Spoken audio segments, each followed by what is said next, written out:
Unahin ko lang to dahil nawalan tayo ng oras dito kahapon. Pero issue ito'y nakaka-apekto sa mga mahilig magbiyahe dyan. Pabor ba kayo sa kagustuhan ni Senator Raffy Tulfo? Ano ba? Na alisin. Asan yung details? May details daw tayo. No? Na alisin na sa mga economy flight riders yung travel tax. Talaga ba? Parang economy nga lang, nasa-charge ka pa. Nakapareho yung charge mo sa kanila, ano? Ayun. Diba? Economy. Parang for Senate may detalye bill. ba dyan? Oo, Kung ano yung, meron. kung ano yung gusto mangyari ni Senator Tulfo dyan. Ito muna, kasi sinabi kasi ni Senator Tulfo, it cannot be denied that the ordinary Filipino traveler, particularly those who travel in economy class, bears an undue financial burden because of travel tax. Kasi mahal nga po yung travel tax. Yes. So ito, i-exempt daw yung economy class passengers sa pagbabayad nitong travel tax. Yung mga Yan. OFW yata may mga ibang Oo. exemption yan. Eh, no? So hindi na sila kasali sa equation itong pinupush. Okay. Merong nilinaw, no, yung senador, hindi tuluyang aalisin, no, ang travel tax dahil mananatili ito para sa mga pasaherong nasa business class naman o mas mataas pa yun. Pero kasi, syempre, ang itatanong dyan ng economic managers, gaano kalaki yung mawawala kapag tinanggalan ng travel tax yung nasa economy? Nasa mga di ba? Almost 2,000 ba? Parang gano'n. Basta mga around that. Basta around libo. that. Oo. Libo siya, no? Libo So, talaga. you have to pay that do sa airport before ka umalis. Yes. Of course, kaya rin yan nagiging mainit sa mata ng mga travelers. Dahil we don't pay, alimbawa ako nasa ibang bansa, I don't pay something like that kapag dumadaan ka sa mga airport nila, no? Pero dito, parang must. May binabayaran. Kababayad ko nga lang di ba? Noong December. Kababiyahe mo. Oo. Yes. So, yun ang tanong natin sa ating mga viewers ngayon. STLers, lalo yung mga magbibiyahe this weekend. And alam ko, base sa dami ng mga long weekend this 2026, nagbubook na sila. Yes. May mga nakita Naghihintay na ng mga sale. Ang mga staff natin, alam ko, nagpapirma sa akin ng Leave? Ay, may mga leave na. Nung certificate of employment para pagkuha sa ng mga visa. visa. Oo. So, nagpapirma sa akin. Mga requirements. Ba, lahat kayo ha? Yan, potential magbabayad ng travel tax ang mga yan. So, agree ba kayo sa pagtanggal ng travel tax kapag ikaw naman ay nasa economy class lang? Siyempre, kung kami agree. Oo. Diba? Meron pa ha, aside from ito, Chiki, alam ko merong detalye dyan. Ito talagang, dito wala nang tanong to para sa akin. Dapat lang naman. Dapat lang naman. Ano? Pero yun na po yung tanong namin ha. Viewers, STLers, agree ba kayo sa pagtanggal ng travel tax sa economy class? Pero ito, alam ko, hindi natin kailangan pagtalunan to. Pag na-offload ka sa flight mo, dapat lang yatang reimburse ka. Dapat. Diba? Na-offload ka eh. Anong Yeah. point ng babayaran mo yun? Correct.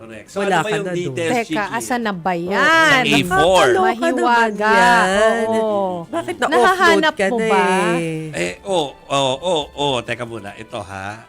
Babasahin ko po sa inyo ha kung ano ba yung andito ba? Parang Ba't di ko Wala. mahanap? Wala siya. Ayun. Pinind ko sa GDocs, wala Wala rito sorry. Wala. Pero ang masasabi nga natin, syempre kapag ka in-offload mo ko, wala ka na nga flight. Oo. Siyempre. parang nasira yung mga booking ko doon sa kabilang pupuntahan ko, nabayaran ko na yon, di ba? Syempre, di ka naman makakalis kung hindi mo paid yung mga yun. Dapat lang, talaga, na... Logically.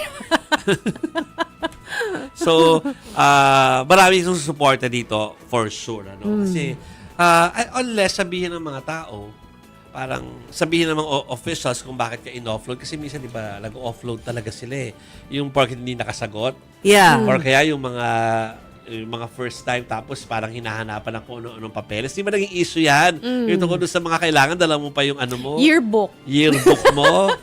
Saka naman, nakakita mo, biyahe ka, bitbit mo yung yearbook.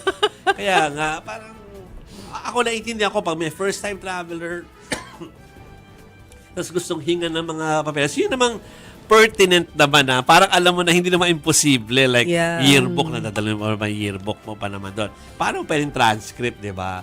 Although, delikado yon ha. Kasi, kapag ka naman yung pupuntahan mo, ay nakitang may papeles ka ng mga pang-apply, pwede ka rin naman nilang i-bar ng entry. Kasi bakit Yes. kami dala ng diploma? Ba't kami dalang ganito? Correct. Di ba, nandito ka, mag-overstay ka ba sa country namin?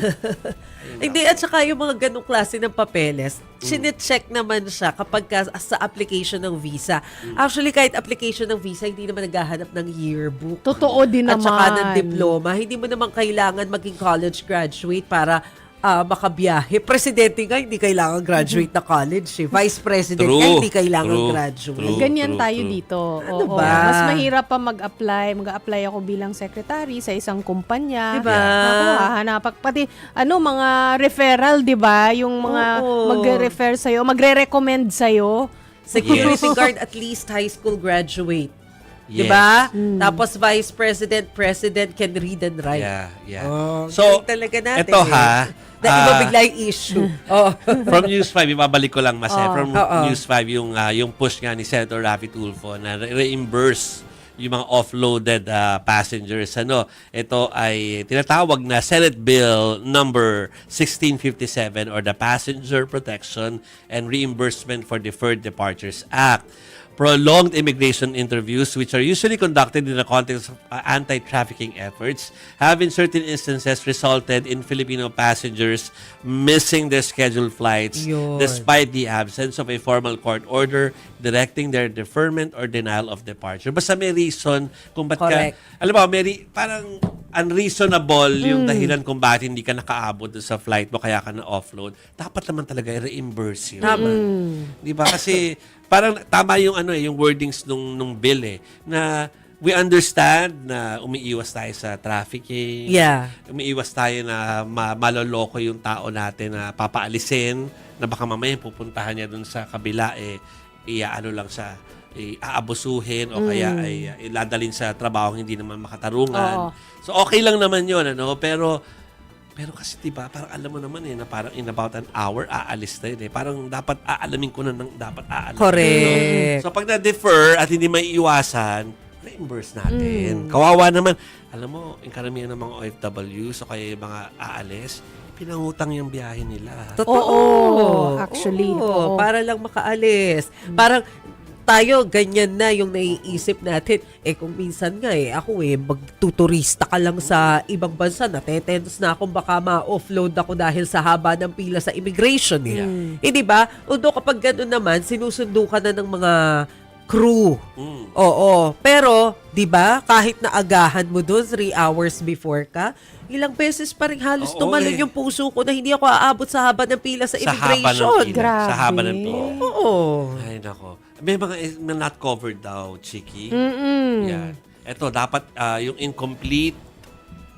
Incomplete. So, hindi po kompleto, no? Mga fraudulent documents, court order, o yung mga link, syempre, sa human trafficking. Kung talagang may basehan sila kung ba't ka in-offload. Correct. Pero kung yung talagang dahil lang parang hinold ka na matagal tapos wala naman nakita sa'yo, please.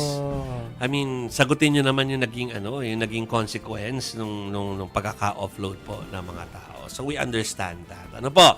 Pero again, our question for the day or night na pala tayo. Night na, Chiki.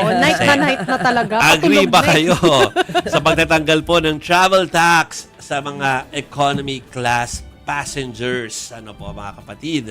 Although, inote lang din natin na usually ginagamit yung travel tax na yan for the improvement ng facilities, di ba?